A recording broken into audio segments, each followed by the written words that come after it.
നമസ്കാരം. ഇന്ന് ഞാൻ നിങ്ങളുടെ മുൻപിൽ അവതരിപ്പിക്കുന്നത് 1989 പുറത്തിറങ്ങിയ ഒരു ഹിന്ദി സസ്പെൻസ് ത്രില്ലർ മൂവിയാണ്.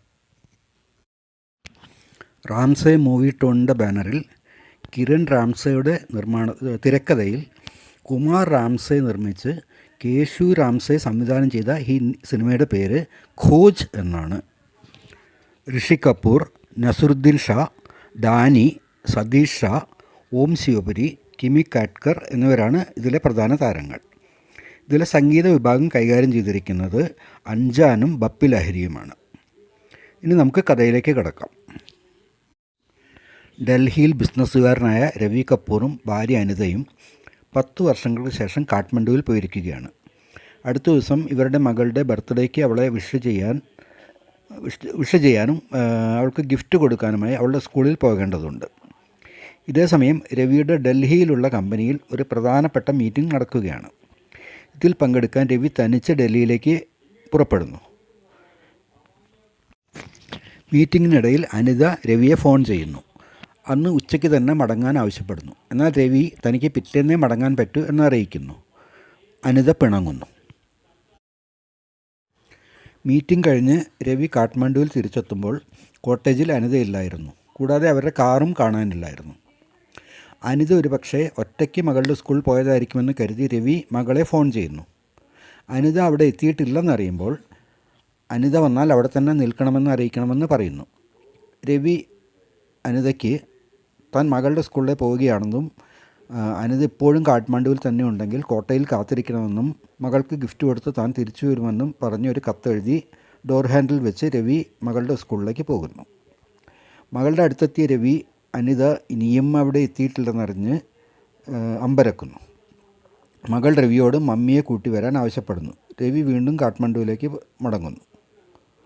താൻ വെച്ച കത്ത് അവിടെ തന്നെ ഇരിക്കുന്നത് കണ്ട രവി അനിത കോട്ടയിലേക്ക് തിരിച്ചെത്തിയിട്ടില്ലെന്ന് മനസ്സിലാക്കുന്നു.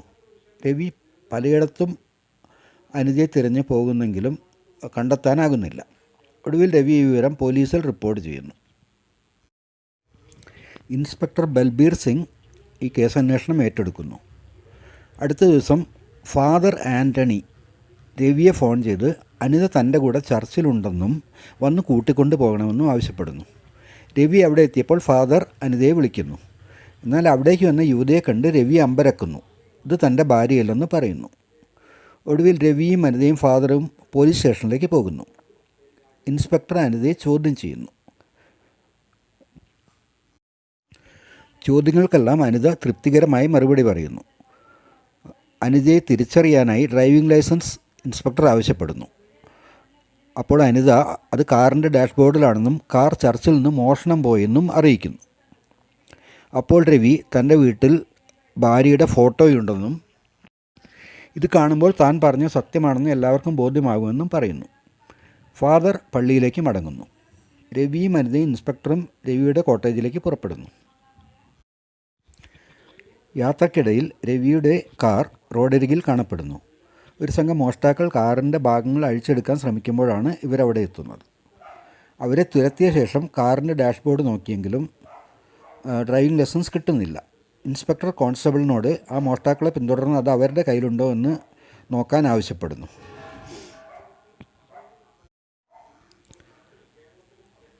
കോട്ടേജിലെത്തിയ രവിയും ഇൻസ്പെക്ടറും അനിതയും കോട്ടേജിനകത്ത് അവരെ കാത്തിരിക്കുന്ന ഫാദർ ആൻ്റണിയെ കണ്ട് അത്ഭുതപ്പെടുന്നു. തുടർന്ന് ഫോട്ടോ അന്വേഷിച്ചെങ്കിലും രവിയുടെ ഭാര്യയുടെ എല്ലാ ഫോട്ടോകളും അവിടുന്ന് അപ്രത്യക്ഷമായതായി കാണുന്നു. രവി ഫാദറിനെ സംശയിക്കുന്നു. രവിയുടെ നിർബന്ധത്തിന് വഴങ്ങി ഇൻസ്പെക്ടർ ഫാദറിനെ പരിശോധിക്കുന്നു. എന്നാൽ ഒന്നും തന്നെ കണ്ടുകിട്ടുന്നില്ല. അനിത രവിയോടൊപ്പം താമസമാക്കുന്നു.